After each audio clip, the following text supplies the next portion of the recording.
Million ডলারের স্পেনের স্কোয়াডকে থামিয়ে দিল 5.5 লাখ মানুষের দেশ কেপ ভার্দে। বিশ্বকাপের অন্যতম দাবিদার নাম না জানাই দেশের সাথেই হেরে গেল। অনেকেই বলবেন ম্যাচ তো ড্র হয়েছে, হার কেন বললাম? এই ড্র হারের চেয়ে কম কিসে?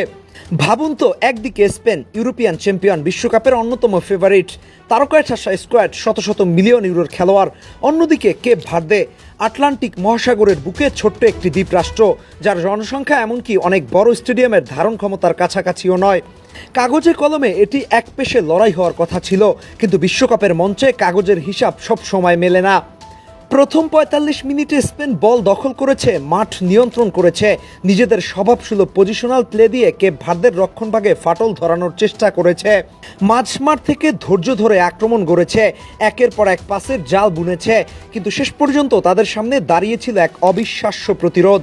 সেই প্রতিরোধের নাম কেপ ভার্দের ডিফেন্স, আর সেই প্রতিরোধের সবচেয়ে বড় মুখ ভজিনহা। 40 বছর বয়সী এই গোলরক্ষক যেন সময়কে হার মানিয়ে খেলছিলেন। বয়স যে শুধুই একটা সংখ্যা, সেটার জীবন্ত প্রমাণ হয়ে উঠেছিলেন তিনি। স্পেনের প্রতিটি শটের সামনে নিজেকে এমনভাবে ছুড়ে দিচ্ছিলেন যেন এটি কোনো গ্রুপ পর্বের ম্যাচ নয়, বরং তার জীবনের শেষ ম্যাচ। একবার দুবার নয়, বারবার।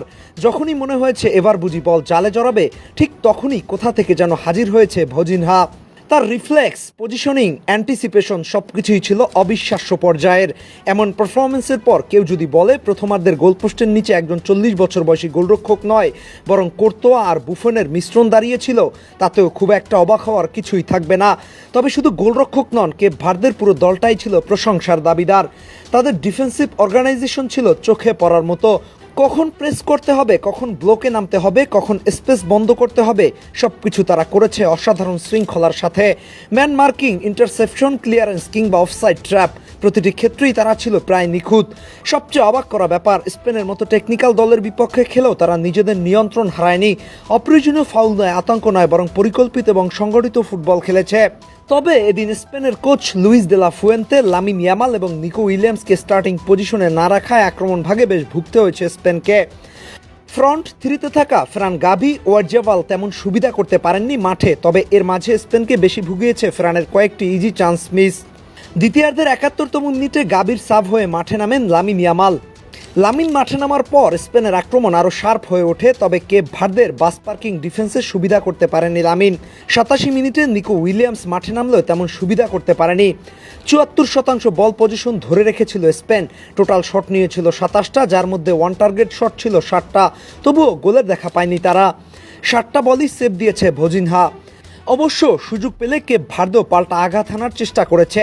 কয়েকটি কাউন্টার অ্যাটাক বেশ বিপজ্জনক হওয়ার সম্ভাবনা তৈরি করেছিল, তবে স্পেনের কাউন্টার প্রেসিং দ্রুতই সেই আক্রমণগুলো গতি থামিয়ে দেয়। স্কোরলাইন হয়তো দুই দলের সামর্থ্য দেখাতে পারেনি, কিন্তু কেপ ভার্দের সাহস, শৃঙ্খলা আর লড়াইয়ের মানসিকতা পুরো ফুটবল বিশ্বকে মুগ্ধ করেছে। বিশ্বকাপের ইতিহাসের বড় দলগুলোর গল্প আমরা অনেক শুনেছি, কিন্তু আজ প্রথম একটি ছোট্ট দ্বীপরাষ্ট্র মনে করিয়ে দিয়েছে ফুটবল শুধু অর্থ, তারকা কিংবা স্কোয়াড ভ্যালুর খেলা নয়। ফুটবল এখনও হৃদয়ের খেলা, আর সেই হৃদয় দিয়েই কেপ ভার্দে দাঁড়িয়ে আছে স্পেনের মতো এক পরাশক্তির সামনে।